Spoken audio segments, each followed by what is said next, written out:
নারীর অবমাননা এটা কি ওই আইয়ামে জাহিলিয়াতকে হার মানায়নি?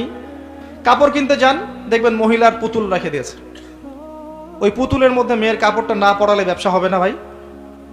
উসমান রাদিয়াল্লাহু আনহু ব্যবসা করেন নাই? আব্দুর রহমান বিন আউফ রাদিয়াল্লাহু আনহু ব্যবসা করেন নাই? দীর্ঘদিন আবু হানিফা রাহিমাহুল্লাহ তিনি ব্যবসা করেন নাই কাপড়ের? আমাদের ইমাম আবু হানিফা রাহিমাহুল্লাহ ব্যবসা করেন নাই কাপড়ের? উনার দোকানে এরকম ডল ছিল। আমরা হানাফি না, হানাফি মাযহাব ফলো করি না, আমরা তার উত্তরসূরি কই হতে পারলাম? আমার দোকানে মহিলার মূর্তি কেন? এই সব মূর্তি বহিষ্কার চাই এই কাপড়ের দোকানগুলো থেকে। পারা যাবে ইনশাল্লাহ? আল্লাহর জন্য করেন, আল্লাহ আপনার দোকানে আরো বেশি ডাবল কাস্টমার পাঠাবে ইনশাল্লাহ। রিজিকের দায়িত্ব কার? সুবহানাল্লাহ, কি একটা ট্রেডিশন চলছে। ঢুকবেন শোরুমে, দেখবেন মেয়ের মূর্তি দাঁড়িয়ে আছে, আর গায়ে কিন্তু কাপড় চোপড় খুব একটা থাকে না। এতে কি মেয়ের ডিগনিটি, সম্মান বাড়ছে? যেখানে যাবেন সেখানে একটা আন্ডারওয়্যার কিনতে যান, কার ছবি থাকে? কার ছবি থাকে? ওই ছবি আন্ডারওয়্যার তো পরবেন আপনি, ওখানে মহিলা কি করছে? ইভেন একটা গাড়ি কিনতে যান, দেখবেন সেখানে একটা মডেল কে দাঁড়িয়ে আছে? ছেলে না মেয়ে? মাশাআল্লাহ। যেখানে যাবেন সেখানে নারীর অবমাননা শুরু হয়েছে ফেমিনিস্ট রেভলিউশনের মধ্য দিয়ে। যখন ফ্রি মিক্সিং আমরা অ্যালাউ করে দিয়েছি এবং এটাকে আমরা পাপ মনে করছি না, পর্দার বিধানটাকে আমরা ফরজ মনে করছি না, যখন পর্দার কথা বলা হচ্ছে উল্টা বলছে পর্দা করলে এই যুগে কেমন করে আমি এখানে জব করব? জব করতে কে বলেছে আপনাকে? এখানে আপনি পর্দা করবেন, পর্দা করলে আমি কিভাবে ছেলেদের মধ্যে জব করব এই প্রশ্ন করছেন কেন আপনি? আল্লাহ বলেছেন পর্দা করতে, সে উত্তর দিচ্ছে যে হ্যাঁ পর্দা আল্লাহ করতে বলেছেন, কিন্তু পর্দা করলে পরে আমি কিভাবে ছেলেদের মধ্যে কাজ করব? তাহলে কাজ করতে কে বলেছে আপনাকে ছেলেদের মধ্যে? আল্লাহ বলছে আপনাকে পর্দা করতে, আপনি পর্দা করেন। সিম্পল। হ্যাঁ, যদি আপনি মেয়েদের ক্ষেত্রে কাজ করতে পারেন, এখানে সব মেয়েরাই, এখানে ছেলেদের ইনভলভমেন্ট নাই, মোস্ট ওয়েলকাম। আল্লাহ আপনাকে বাধা দেন নাই, রাসূল বাধা দেন নাই। খাদিজা রাদিয়াল্লাহু আনহা তিনি ব্যবসা করেননি? তার চেয়ে কি বড় ব্যবসায়ী হয়েছেন আপনি? আয়েশা রাদিয়াল্লাহু আনহা হাজার হাজার হাদিস শেখান নাই? তার চেয়ে বড় শিক্ষিত হয়েছেন? কি প্রমাণ করতে চাচ্ছেন? বরং নিজের মনটাই তো আপনার ঠিক নাই, নিজের নফসের মধ্যেই ত্রুটি আছে। এরপরে আবার দেখবেন যে নিসাউন কাসিয়াতুন আরিয়া, কাপড় পরেও নগ্ন হয়ে ঘুরছে, ঘুরছে না? কাপড় পরেও মহিলারা নগ্ন হয়ে ঘুরছে না? গেঞ্জি আর জিন্স পরে ঘুরছে না? টি শার্ট পরে ঘুরছে না? এগুলো দেখার জন্য কি চোখ দিতে হয় না চোখে পড়ে যায়? ডান বাম এদিক ওদিক যেদিকেই তাকাবেন সেদিকেই দেখতে পারবেন। আপনি চোখটা রাখবেন কোথায়? আকাশের দিকে নাহলে মাটিতে? দুটোই সেফ অপশন দেখি আমি। হাঁটার সময় আকাশের দিকে তাকায় হাঁটবেন, নাহলে মাটির দিকে তাকায় হাঁটবেন। এছাড়া কোনো অপশন দেখা যায় না। শহরে তো আরো মারাত্মক অবস্থা। যেখানে যাবেন, দোকান, শপিং মলস, ব্যাংক, এয়ারপোর্ট, আপনার পলিটিক্যাল মিছিল, আপনার সামাজিক সংগঠন, যেখানে ঢুকবেন সেখানেই ফ্রি মিক্সিং।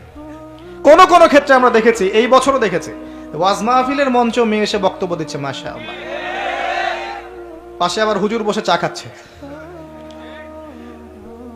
চা না কফি আল্লাহ ভালো জানেন। সুবহানাল্লাহ। এগুলো আসলে হাসির বিষয় নয়। বিষয়টা হচ্ছে কাঠামোটা নষ্ট হয়ে যাবে তখনই যখন আমরা ফ্রি মিক্সিং অ্যালাউ করে দিই। বাঘের মুখ থেকে হাড্ডি নিয়ে আসতে পারবেন, গোশত নিয়ে আসতে পারবেন, আপনার ওয়াইফের হাত থেকে রিমোট নিতে পারবেন না। একদম সন্ধ্যা লাগবে, বসবে, রাত 10টা পর্যন্ত 4-5টা সিরিয়াল দেখবে, তারপরে ঘুম। নিত্যদিনের রুটিন। আমি একটা বয়স্ক মহিলাকেও দেখেছিলাম, সুন্দর মতো মাগরিবের নামাজ হলো, নামাজ পড়লো, মাশাআল্লাহ। নামাজ পড়ার পরে বলছে বাবা আমি এখন কোরআন পড়বো। ঠিক আছে, মাশাআল্লাহ, দাদি পড়েন। দাদি কোরআন পড়া শুরু করলো, এক পারা কোরআন পড়ে শেষ। খেতে বসো, খেতে বসলাম, খাওয়া দাওয়া শেষ। দাদি এখন কি? একটু সিরিয়াল দেখবো কয়েকটা। তারপর 4টা-5টা সিরিয়াল দেখলো, তারপর ঘুম। কি একটা সাইকোলজিক্যাল পরিবর্তন দেখেছেন? এবং এগুলোতে কি শেখানো হচ্ছে? পরকিয়া, জেনা, কুটনামি, পরিবারের ভাঙন, এর কথা ওকে লাগানো, এর কথা ওকে লাগানো। মানে মনে হচ্ছে যেন এগুলো আমাদের ট্রেডিশন, এগুলোর সাথে ইসলামের কোনো সম্পর্ক আছে? এই পুরো সিরিয়ালগুলো কি ইসলামিক? যেখানে ইসলাম শেখানো হচ্ছে, কোরআন শেখানো হচ্ছে, বা ইসলামিক কোনো নাটিকা বা ইসলামিক কোনো সং বা নাশিদ বা কোনো সিরিয়াল, এমন কিছু কি? সবই তো পশ্চিমা ধাঁচের এবং অমুসলিমদের ধাঁচের। তখন ওদের মানসিকতা আমাদের মধ্যে ইনস্টল হচ্ছে। বাংলাদেশের কয়টা প্রতিষ্ঠানে হিন্দি শেখানো হয় বলেন তো? শেখানো হয়? হয় না। তারপরেও দেখবেন বাংলাদেশের ম্যাক্সিমাম মহিলা হিন্দিতে কথা বলতে পারে, বা কথা বলতে না পারলেও হিন্দি বোঝে, কিন্তু আরবি বোঝে না। আরবি তো বোঝে না, একটা আরবি শব্দ দেখলেই পুণ্যের কাজ মনে করে। ছেলের নাম রাখছে জাহিম। এটা আরবি শব্দ জাহিম। জাহিমের মানে কি সে জানে না। জাহিম মানে কি? জাহিম মানে কি? জাহান্নাম। জাহিম মানে জাহান্নাম। দেখেছে আরবি শব্দ, বাস লাগিয়ে জাহিম। আরবির এই দশা, কিন্তু হিন্দি সব বোঝে। বাসায় যান, হিন্দিতে কথা বলেন, দেখবেন অ্যান্সার দিচ্ছে। যদি কালকে সকাল উঠে দেখেন যে বাংলাদেশ থেকে বাংলা ভাষা উঠিয়ে নিয়েছে আল্লাহ পাক, কোনো সমস্যা হবে না, সবাই হিন্দিতে কথা বলতে পারবে। এমনভাবে শিখেছে আর কি। কিভাবে শিখলো? কোন স্কুলে শেখানো হয়? কলেজে শেখানো হয়? ট্রেনিং দেওয়া হয়েছে? সিরিয়াল। এভাবে দেখেন পুরো ফ্যামিলিস্ট একটা ফিতনা চলছে। তারপরেও দেখবেন পোশাক আশাকের ফিতনা, রেপ, ধর্ষণের ফিতনা, ব্যভিচার, পরকিয়া। এখন ম্যাক্সিমাম পরিবারেই পরকিয়া। বাসায় বউ আছে, বাইরে মেয়ের সাথে প্রেম করছে। বাসায় ছেলে আছে, বাসায় স্বামী আছে, বাইরে ছেলের সাথে প্রেম করছে। আপনার অবর্তমানেই দেখবেন কোন কোন ক্ষেত্রে এগুলো হচ্ছে, আপনি জানেনই না। ওই যে প্রবাসে ছেলে পড়ে আছে, এদিকে দেখবেন স্ত্রী 10টার সাথে লাইন মারা শেষ। এবং শহর কেন্দ্রিক যারা উচ্চ ইয়াতে আছে আর কি, উচ্চ বংশ অনেক মহিলাদের জীবন তো দেখবেন বাঁধন ছাড়া, কি করছে না করছে ঠিক নাই। মোটর সাইকেল নিয়ে দাবড়ায় বেড়াচ্ছে, বারে যাচ্ছে, মদ খাচ্ছে, এখানে বন্ধুদের সাথে আড্ডা মারছে। এই যে আপনাদের কক্সবাজার বিচেও দেখবেন ছেলে মেয়ে বসে সিগারেট খাচ্ছে, গিটার বাজাচ্ছে, গান গাচ্ছে, রাতের বেলা শুয়ে শুয়ে আছে, ছেলের কোলে মেয়ে শুয়ে আছে, গোল হয়ে বয়ফ্রেন্ড গার্লফ্রেন্ড বান্ধবী। এদের তো বাবা নাই, মারা গেছে, এদের মা নাই, মারা গেছে। এদের বাপ মা স্বামী ভাই কেউ যদি বেঁচে থাকতো তারা এগুলো করতে পারতো? এদের তো কোনো ওয়ারিশই নাই, কেউ কিচ্ছু বলার নাই। মানে এই বিচের পরিবেশও নষ্ট করে ফেলছে না। আপনাদের এই পরিবেশটা নির্মল শান্ত ছিল না? এখন দেখবেন বেহায়ার কারণে, বেহায়াপনার কারণে যাওয়াই যায় না, দাঁড়ানোই যায় না, দাঁড়ানোই যায় না, তাকানোই যায় না। খুঁজতে হয়, দিনী ভাই থেকে বলতে হয় এমন বিচে নিয়ে চলো যেখানে মানুষ নাই, একা একা দাঁড়ানো যাবে। প্রতিটা ক্ষেত্রে ফিতনা ছড়িয়ে পড়ছে এই যে ফ্যামিলিস্ট রেভলিউশনের কারণে। একটা হাদিস মনে করিয়ে দেই, দুইটা হাদিস বলবো মেয়েদের জন্য। এখানে মা বোনরা আছে? নবী সাল্লাল্লাহু আলাইহি ওয়াসাল্লাম বলেছেন শেষ জামানার সবচেয়ে বড় ফিতনার নাম কি বলেন? না, মসিহুদ দাজ্জাল। কি নাম? মসিহুদ দাজ্জাল। এই পৃথিবীর সমস্ত ফিতনা একত্রিত করলেও দাজ্জালের মতো কিন্তু হবে না। এই দাজ্জালের অনুসারী হবে এক শ্রেণীর নারী। মসিহুদ দাজ্জালের অনুসারী হবে এমন এক শ্রেণীর নারী যাদেরকে মুমিন পিতা, ভাই বা স্বামী ঘরে রাখতে পারবে না, তারা বাঁধন ছিঁড়ে বেরিয়ে যাবে। এখন কোন কারণে আপনি তাদেরকে বাসায় রাখতে পারছেন না আপনি চিন্তা করেন। আর দাজ্জাল আসতে কতটুকু বাকি আছে আপনি ভাবেন, আপনি ভাবেন, ভাবতে বলছি।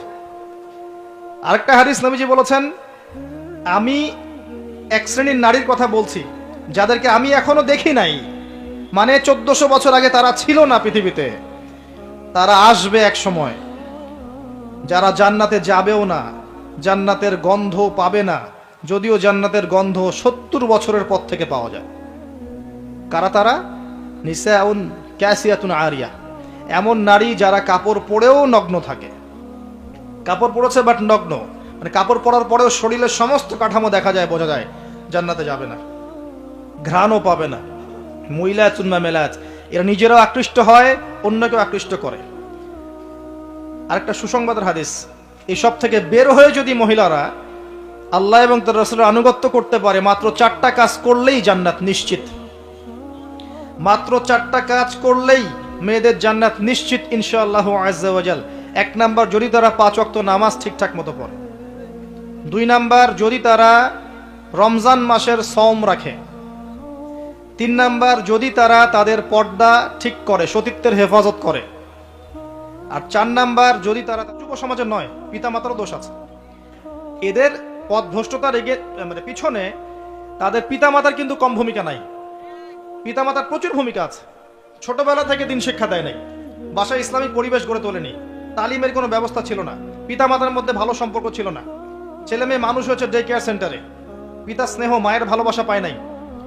পিতামাতা এদেরকে ভালো কালচার দিতে পারে নাই, ভালো প্যারেন্টিং দিতে পারে নাই। অশ্লীলতা, বেহায়াপনা, সিরিয়াল দেখে দেখে এরা বড় হয়েছে। ছোট কার্টুন থেকে শুরু করে, একদম ছোটবেলা থেকে শুরু করে ওদেরকে পড়ানো হয়েছে Jack and Jill, went up the hill. পড়েছেন না? জ্যাক একটা ছেলে, জিল একটা মেয়ের নাম, ওয়েন্ট আপ দ্য হিল, আপনাদের ওই পাহাড়ে চলে গেল। আর পাহাড়ে একটা মেয়ে আর ছেলে গিয়ে কি করছে? একা একা। ছোট্ট বাচ্চাকে শিখাচ্ছেন তো এটা, ছোট্ট একটা বাচ্চা শিখছে, একটা ছেলে একটা মেয়ে একা একা পাহাড়ে চলে যেতে পারে। বড় হয়ে সে যাবে একটা মেয়েকে নিয়ে পাহাড়ে চিপায়, তখন কি হবে? এবং বড় হয়ে সে তাই করছে। একদম ফ্রম দ্য ভেরি বিগিনিং আপনি খেয়াল করে দেখেন বাচ্চাকে কি দিচ্ছেন, আপনি ওর সাথে কিভাবে কথা বলছেন, ওকে কি খাওয়াচ্ছেন, ও কোন পরিবেশে বড় হচ্ছে, কাদের সাথে মেলামেশা করছে, কোন ফ্রেন্ড সার্কেলে খেলছে, বড় হচ্ছে, কার কোলে দিচ্ছেন, যার কোলে দিচ্ছেন ও তাকে কি শেখাচ্ছে, ও কি কবিতা শিখছে, কি ছড়া শিখছে, কি গল্প পড়ছে, স্কুলে গিয়ে কোন পরিবেশে পড়াশোনা করছে, কলেজে কোন পরিবেশে পড়ছে, মাদ্রাসায় কোন পরিবেশে পড়ছে, প্রতিটা বিষয়ে তার মানসিক বিকাশে ভূমিকা রাখে। এই প্রত্যেকটা বিষয় যদি টু দ্য পয়েন্ট না হয় ওর বিকাশ সঠিক হবে না। এর বাইরে সমাজের অরাজকতা দেখে দেখে ও যখন বড় হচ্ছে একটা পর্যায়ে গিয়ে দেখবেন সে পথভ্রষ্ট হয়ে যাচ্ছে, বেলাইনে চলে যাচ্ছে, তখন আপনি হাহুতাশ করছেন, হায় আমার ছেলেটা কি করলো। এর বিপরীতে আপনি না দিচ্ছেন পরিবারে কোনো তালিম, না মাদ্রাসায় পড়াচ্ছেন, না কোরআনের টিচার দিচ্ছেন, হ্যাঁ নাচের টিচার দিচ্ছেন, ললিত কলা শিখাচ্ছেন, অমুক কলা শিখাচ্ছেন, তমুক কলা শিখাচ্ছেন, কোরআন দিচ্ছেন না, ভালো আলেমের সংস্পর্শ দিচ্ছেন না, ভালো পরিবেশে দিচ্ছেন না, দিনই মাহফিলে আসতে দিচ্ছেন না, নামাজ পড়লে টিটকারি মারছেন, দাড়ি রাখা টিটকারি মারছেন, তারপরে জুব্বা টুপি পাগড়ি পড়লে বলছেন কিরে তুই কি সন্ত্রাসী হয়ে গেলি নাকি, জঙ্গি হয়ে গেলি নাকি, এগুলো বলছেন, তখন এই ছেলে কিভাবে করে উঠবে? তখন যখন এই ছেলেকে একটা পর্যায়ে গিয়ে যখন পথভ্রষ্ট হয়ে যায় তখন হাহুতাশ করেন, হুজুর আমার ছেলের জন্য দোয়া করেন, ছেলেটা আমার তো বেলাইনে চলে গেল, পানি পড়া দেন। পানি পড়া খেয়ে আপনার ছেলে ভালো হবে? পানি পড়া আপনার খাওয়া দরকার আগে। কথা বললে তো মাইন্ড করে, কিছু কথা না বললে তো কথা আসবে না, বাস্তবতা এরকম। তো এই পিতা মাতারা পরে হাহুতাশ করে যে আমার সন্তানের কি হলো। তো দোষ শুধু যুব সমাজের নয়, পিতা মাতারও দোষ আছে। একটা ছেলে একা একা কখনো মাদক সেবন করে না যতক্ষণ না সে একটা মেয়ের সাথে প্রেম করে ছ্যাক খেয়েছে। এটা বাস্তব না? আর প্রেমটা কখন হলো? যখন আপনি ছেলে মেয়ে একটা স্কুলে পড়ে সেখানে দিলেন, ছেলে মেয়ে একই স্কুলে পড়ে সেখানে দিলেন, এই স্কুল লাইফে প্রেম হয়ে গেল, পরে ব্রেকআপ। ছেলে মেয়ে একই কলেজে পড়ে সেই কলেজে দিলেন, সেখানে প্রেম হলো, তারপর ব্রেকআপ, এক পর্যায়ে তারপর মাদক ধরলো। যদি তাকে আপনি ছেলেদের পরিবেশে বড় করতেন, ম্যাচুরিটি হলে এবং আর্নিং সোর্স হলে দ্রুত বিয়ে দিতেন, ও কি এই কাজটা করতো? তার জীবনে কি হতাশাটা আসতো? তাহলে আমি কি তাকে খারাপ পথে ইনজেক্ট করলাম না? পিতামাতা হিসাবে আমি বিচক্ষণতার পরিচয় দিতে পারি নাই। মেয়ের ক্ষেত্রেও সেম, মেয়েকে আমরা ওইরকম জায়গায় দিলাম, তখন মেয়ে 15 থেকে 20 বছরের মধ্যে নিজের ইজ্জত হারায় ফেললো। আর একবার ইজ্জত হারায় ফেললে কি মেয়ের ইজ্জত ফিরে পাওয়া যাবে? গত কয়েকদিন আগে ফেসবুকে একটা চিঠি দেখেছিলেন, একটা মেয়েকে জোর করে রেপ করেছে, সে চিঠি লিখেছে, মা আমি আত্মহত্যা করছি। দেখেছিলেন? চোখ দিয়ে পানি আসেনি? ও যদি আপনার বোন হতো, আমার বোন হতো, আমার মেয়ে হতো, আপনার মেয়ে হতো। 7 দিনে একটা দেশের মধ্যে 42টা বাচ্চাকে ধর্ষণ করা হয়, কোন পরিবেশে আছে? আর প্রত্যেকটা ধর্ষকের কি ওই মৃত্যুদণ্ডের শাস্তি হচ্ছে আদৌ? একে তো পর্নোগ্রাফি দেখছে, তারপরে আবার ফ্রি মিক্সিং, তারপরে এগুলোকে আমরা উস্কাচ্ছি, উৎসাহিত করছি, তারপরে বয়ফ্রেন্ড গার্লফ্রেন্ড ট্রেডিশন, আবার প্রেমকে উৎসাহিত করছি বিয়ের আগেই, আবার বিয়েকেও কঠিন করছি, তার উপর আবার জেনা হচ্ছে। বলছি সম্মতিতে জেনা করলে জায়েজ, কোনো সমস্যা নেই। এত কিছু উস্কে দেওয়ার পর যখন ধর্ষণ বাড়ছে তখন মাথায় হাত দিয়ে লাভ আছে? এই বাড়ার পিছনে তো সবচেয়ে বড় ভূমিকা আমি রেখেছি। পুরো সিস্টেমটাই লস, পুরো সিস্টেমই লস। আর এখানে যদি আল্লাহ বলেন তোমরা পর্দায় থাকো, বিনা প্রয়োজনে বাড়ির বাইরে এসো না, তোমরা ফ্রি মিক্সিং এ যেও না, পর্দার আড়াল থেকে কথা বলো, ছেলেরা ছেলেদের সেকশনে থাকো, মেয়েরা মেয়েদের সেকশনে থাকো, সেখানে তোমরা স্বতন্ত্র স্বাধীন থাকো, তোমরা জাহেলিয়াতের মতো বেহায়ার মতো রাস্তায় ঘুরো না, ছেলেদের পোশাক পরে ফ্যামিলিজদের মতো ঘুরো না, তখন আল্লাহ পাকের দোষ হয়ে যায়, তার রাসূলের দোষ হয়ে যায়। তখন কোরআন হয় সেকেলে বই আর ইসলাম হয় মৌলবাদী ধর্ম নাকি? সমাজের পরিবর্তন এবং পরিবর্তন সংশোধনের একমাত্র সলিউশন হচ্ছে ইসলাম। এর বাইরে কিচ্ছু আপনি সলিউশন দিতে পারবেন না। সাময়িকভাবে আইন প্রয়োগ করে পিটিয়ে এইসব ধর্ষণ বন্ধ করা সম্ভব? পুরো যুব সমাজ পর্নোগ্রাফি দেখছে, ভিতর থেকে তারা পশু হয়ে গেছে, সুযোগ পেলেই তো একটা মেয়েকে এসে ধর্ষণ করবে। এখানে আমি একটু বেশি সময় নিয়ে ফেললাম, বিকজ যুব সমাজের সমস্যাগুলো আমাকে ভাবায় বেশি। অ্যাজ এ ইয়াং আমিও চিন্তা করি যে কি কি ট্র্যাপ আছে যেগুলোর মধ্য দিয়ে আমাদের যুবকরা পথভ্রষ্ট হচ্ছে। ট্র্যাপগুলো কিন্তু এগুলোই, মেজর ট্র্যাপ এগুলোই। ফ্রি মিক্সিংটা একটা বড় ট্র্যাপ। ফ্রি মিক্সিং এর মধ্য দিয়ে আপনি প্রথমে ভুল পথে গিয়েছেন, তারপরে জেনা হয়ে গেছে, তারপরে হতাশ হয়েছেন, ব্রেকআপ হয়েছে, তারপরে আপনি হয় মাদকদ্রব্য সেবন করছেন, হতাশ, বা মিউজিক করছেন, বা খেলাধুলায় লিপ্ত হচ্ছেন, বা স্মাগলিং করছেন, ছিনতাই করছেন, কেউ কেউ বড় বড় গুন্ডা মাস্তান হচ্ছে, এক পর্যায়ে জীবন শেষ, এবং তারা 40 বছর বয়সে বৃদ্ধ হয়ে যাচ্ছে। এই যুব সমাজ আমাদের বাপদাদার মতো নয়। সেই রাসূল সাল্লাল্লাহু আলাইহি ওয়াসাল্লামের কথা সেই বেমালুম ভুলে গেছে যে নবীজি বলেছেন যে আমি 4 শ্রেণীর মানুষকে অভিশাপ দিয়ে গেলাম। বলেন নাউজুবিল্লাহ। এক শ্রেণী হচ্ছে যে ব্যক্তি রিবা খায়, 2 নাম্বার যে দেয়, 3 নাম্বার যে সাক্ষী থাকে, 4 নাম্বার লিখে রাখে। এই কথা সে বেমালুম ভুলে গেছে। নবীর উম্মত লজ্জা শরমের বালাই শেষ করে ফেলেছে নবীর উম্মত। নবী সাল্লাল্লাহু আলাইহি ওয়াসাল্লাম সেই কবে বলে গেছেন, 1400 বছর আগে, 1 দিরহাম কেউ যদি সুদ খায় সে যেন 36 বার জিনা করলো। হাদিসটা আমি বানাইনি, বুখারীর মধ্যে আছে, দেখে নিন। 1 দিরহাম কেউ যদি সুদ খায় সে যেন 36 বার জিনা করলো। কোন ব্যক্তি এই গ্রামের বা এই মহল্লার যদি 36টা জিনা করে আসে বা 36টা মেয়েকে রেপ করে আসে, আপনি তাকে কি করতে চাইবেন বলেন তো? নিজে চিন্তা করেন, আপনি কি করতে চাইবেন তাকে? তার প্রতি আপনার কি ধারণা হবে? এটা 1 দিরহাম সুদের পাপনা যেটা আমি আপনি খাচ্ছি। নবীজি বলেছেন, এই হাদিসটা আমার চেয়ে আপনারা ভালো জানেন, ওলামায়ে কেরাম আছে, জিজ্ঞাসা করে নিয়েন। নবীজি বলেছেন সাল্লাল্লাহু আলাইহি ওয়াসাল্লাম পড়বেন, রিবার 73টা পাপের শাখা আছে, তার সবচেয়ে নিচু শাখা হচ্ছে নিজের মায়ের সাথে জিনা করা, এবং সবচেয়ে উঁচু স্তরটা হচ্ছে কি সেটা আপনি পাবেন সূরা বাকারার মধ্যে আয়াত নাম্বার 279 থেকে পড়তে শুরু করেন। আল্লাহ বলেছেন, ইয়া আইয়ুহাল্লাযীনা আমানু, হে মুমিনগণ, ইত্তাকুল্লাহ, আল্লাহকে ভয় করো, ওয়া যারু মা বাকিয়া মিনার রিবা, সুদের অবশিষ্ট অংশগুলোকে ছেড়ে দাও, ইন কুনতুম মুমিনিন, যদি প্রকৃত অর্থেই মুমিন হয়ে থাকো, ওয়া ইল্লাম তাফআলু, যদি তোমরা রিবাকে না ছাড়ো। কে কথা বলছেন? যদি তোমরা রিবাকে না ছাড়ো, ফাযানু বিহারবিন মিনাল্লাহি ওয়া রাসূলিহি, তাহলে আল্লাহ এবং তার রাসূলের সাথে যুদ্ধের ঘোষণা শুনে রাখো। এখন রাস্তা কার? আপনার সামনে রাস্তা 2টা পড়ে আছে, আপনি আল্লাহ এবং তার রাসূলের পক্ষে থাকবেন না তার বিপক্ষে গিয়ে যুদ্ধ করবেন, আপনার চয়েস। কেউ বাধ্য করবে আপনাকে? কেউ বাধ্য করার আছে? ইসলাম কি তরবারির মাধ্যমে ছড়িয়েছে? গর্দানে তরবারি ধরে বলবে যে কবুল করো? গর্দানে তরবারি ধরে বলবে যে সুদ খেও না, ছেড়ে দাও? বলবে না।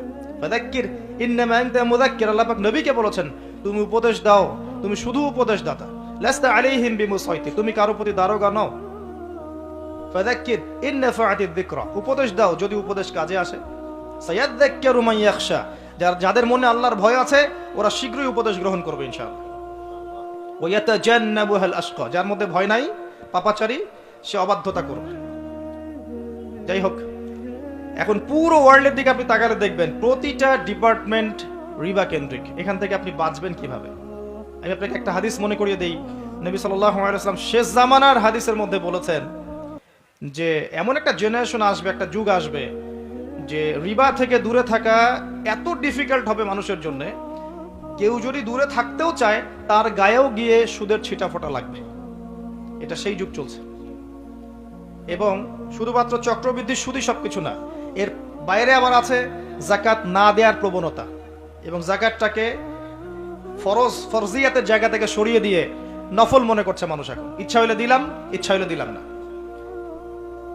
ব্যবসা আল্লাহ হালাল করেছেন, রিবাকে হারাম করেছেন, সেই হালাল ব্যবসায় এখন সিন্ডিকেট করবে, মজুদদারিতা করবে, এবং ইচ্ছা করে কৃত্রিম সংকট তৈরি করবে, মাপে কম দিবে, জনগণকে এবং সরকারকে বিব্রত করার চেষ্টা করবে, জনগণকে দুর্ভিক্ষের দিকে ঠেলে দিবে।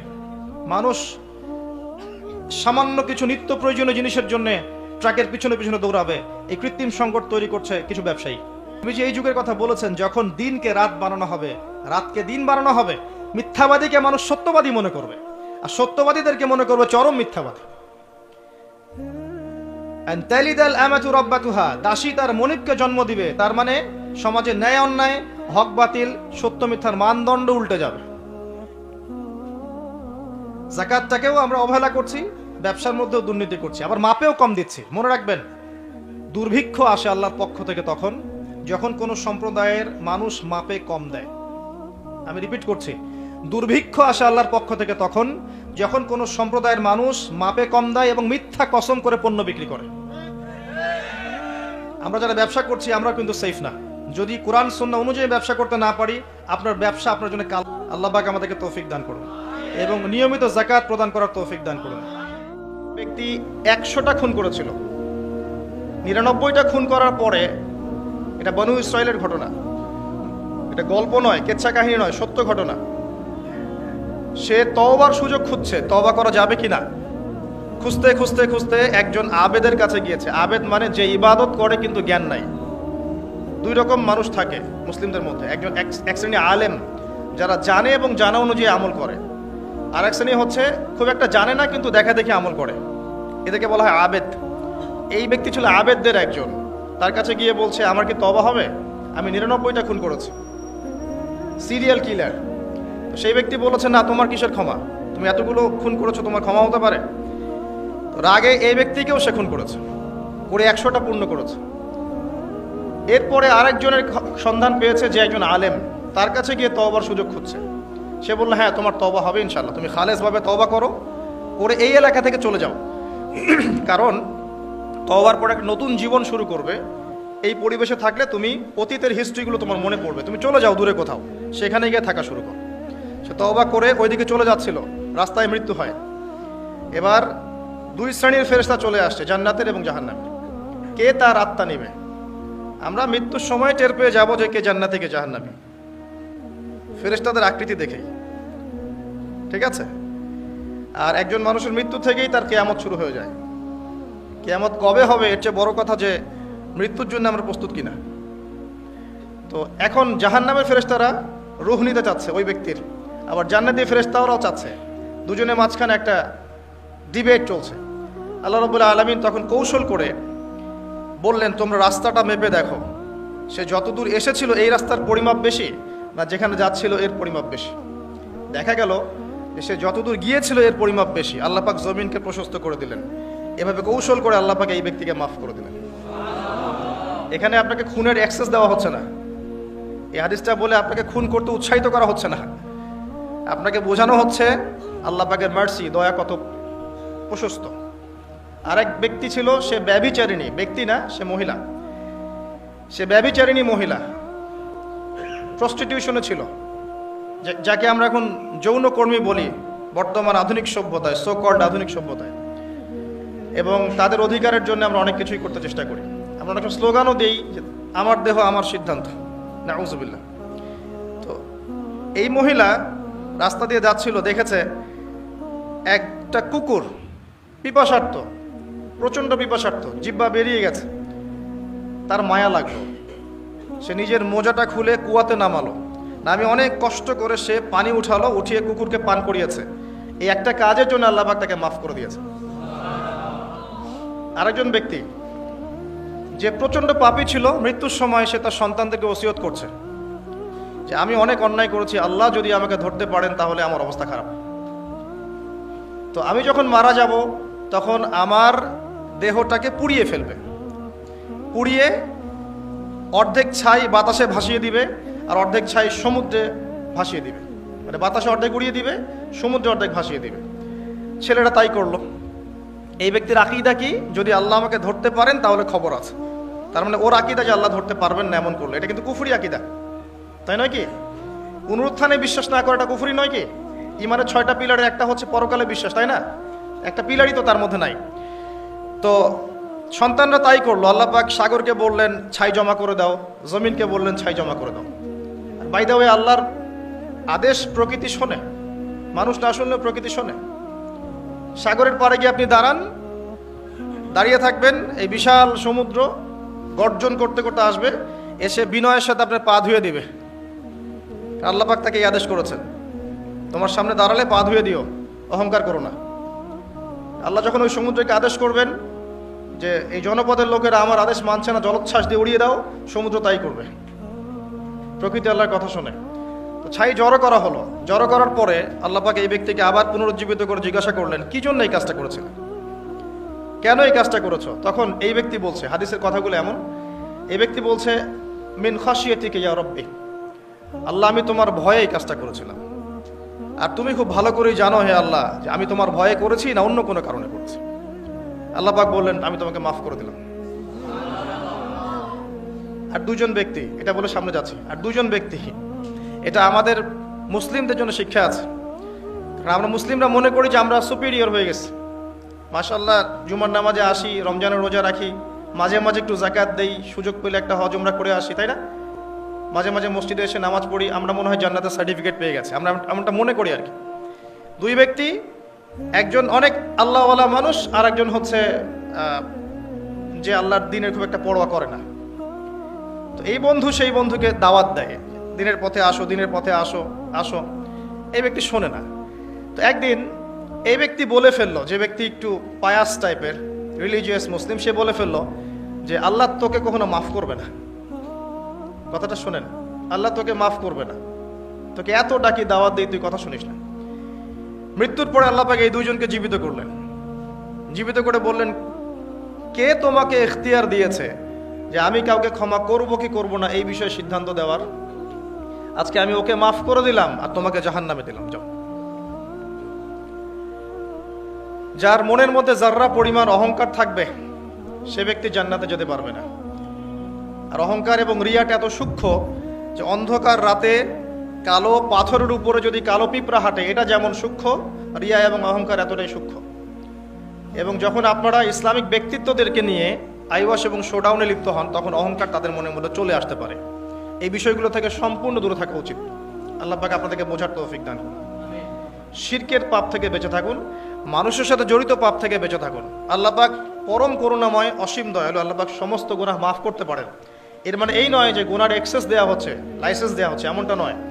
আল্লাহ পাকের দয়া বোঝানো হচ্ছে। আল্লাহ আপনাকে ভালোবাসেন এবং আল্লাহই আপনাকে প্রকৃত অর্থে ভালোবাসেন, বাকিরা আপনাকে স্বার্থের জন্য ভালোবাসেন। মনে রাখবেন, প্রকৃত অর্থে শুধু আল্লাহই তার বান্দাদেরকে ভালোবাসেন, বাকিরা মানুষের অবস্থানকে ভালোবাসে, মানুষের ব্যক্তি সত্তাকে নয়, আপনার আত্মাকে নয়, আপনার অবস্থানকে। এটা আপনি হারে হারে উপলব্ধি করবেন যত দিন যাবে। বাকি বিষয়গুলো স্বার্থকেন্দ্রিক। আল্লাহ রাব্বুল আলামিনের ভালোবাসা স্বার্থকেন্দ্রিক নয়, নিঃস্বার্থ। আল্লাহর জন্য ভালোবাসা। কারো কাছে কিছু পাওয়ার আশা করবেন, তখন তার কাছ থেকে কষ্ট পাবেন। যখন কারো কাছে কিছু পাওয়ার জন্য আপনি আশা করবেন, তখন তার কাছে কষ্ট পাবেন। এর বাইরে একটা ভালোবাসা থেকে, ডিভাইন, আল্লাহর পক্ষ থেকে আসে। সেই দুই ব্যক্তি যারা আরশের ছায়ায় ছায়া পাবে, ওই 7 শ্রেণীর মধ্যে এক শ্রেণী হচ্ছে ওই দুই ব্যক্তি যারা একে অপরকে শুধু আল্লাহর জন্য ভালোবাসত।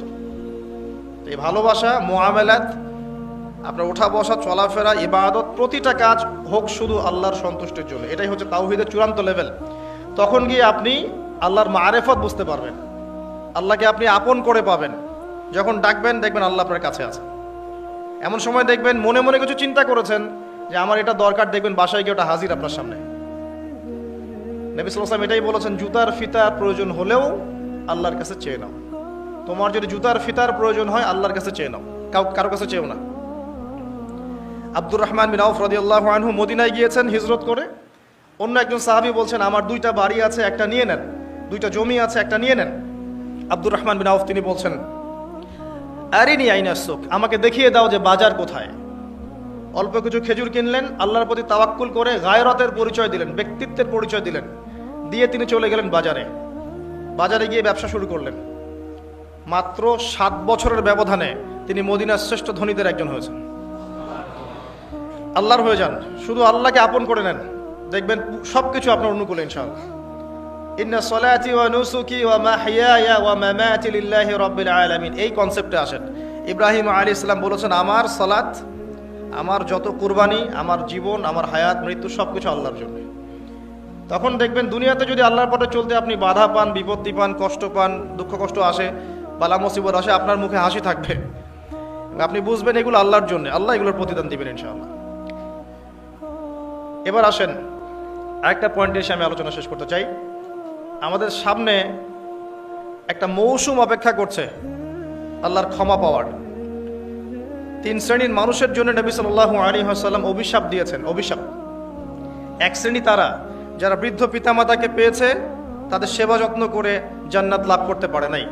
যে দৃশ্যটা দিন দিন বাড়ছে, পিতামাতাদের খেদমত করাটাকে এখন আমরা ফরজ বলে মনে করি না, বরং আমরা স্ত্রী সন্তানের খেদমতটাকে ফরজ বলে মনে করি। যত দিন যাচ্ছে দেখবেন বৃদ্ধাশ্রমের সংখ্যা বাড়ছে। বৃদ্ধাশ্রমের কোনো জায়গা নেই ইসলামে, বরং মায়ের পায়ের নিচে সন্তানের বেহেশতের কথা বলা হয়েছে।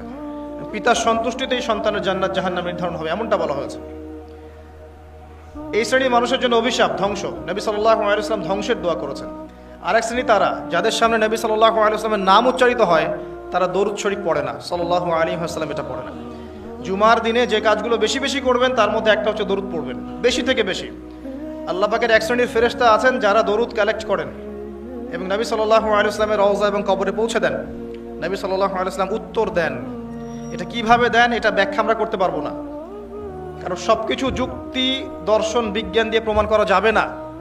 পশ্চিমারা যা শিখাচ্ছে যে যুক্তি, বিজ্ঞান, দর্শন, পরীক্ষা নিরীক্ষা, পর্যবেক্ষণের মাধ্যমে যা লাভ করা যায় তাই জ্ঞান, এর সাথে ইসলাম সম্পূর্ণভাবে একমত না।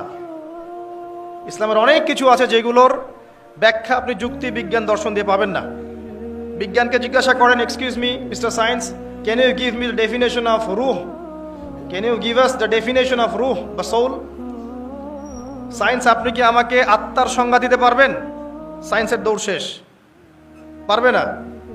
জিজ্ঞাসা করেন ঘুমের ডেফিনেশন দিতে, একটা মেডিকেল ব্যাখ্যা দিতে পারবে, স্বপ্ন এবং ঘুমের ব্যাখ্যা দিতে পারবে না। জিজ্ঞাসা করেন যে কবর আযাবের ডেফিনেশন দিতে, পারবে না। জিনদের সংজ্ঞা দেন, জিনকে প্রমাণ করেন পরীক্ষা নিরীক্ষা পর্যবেক্ষণে, পারবেন না। আল্লাহ পাক বলেছেন ওয়ামা খালাকতুল জিন্না ওয়াল ইনসা ইল্লা লিয়াবুদুন। কনফ্লিক্ট আছে এখানে।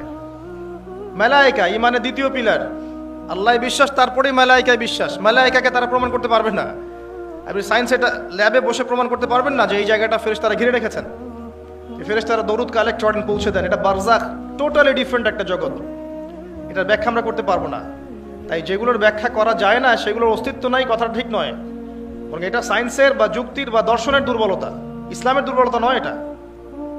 নবী সাল্লাল্লাহু আলাইহি ওয়াসাল্লাম মেরাজে গিয়েছেন, কিভাবে গিয়েছেন, এত আসমান কিভাবে গেলেন, এর সবকিছু সায়েন্স দিয়ে আপনি ব্যাখ্যা করতে পারবেন না। এই জায়গায় একটা শিরক হচ্ছে।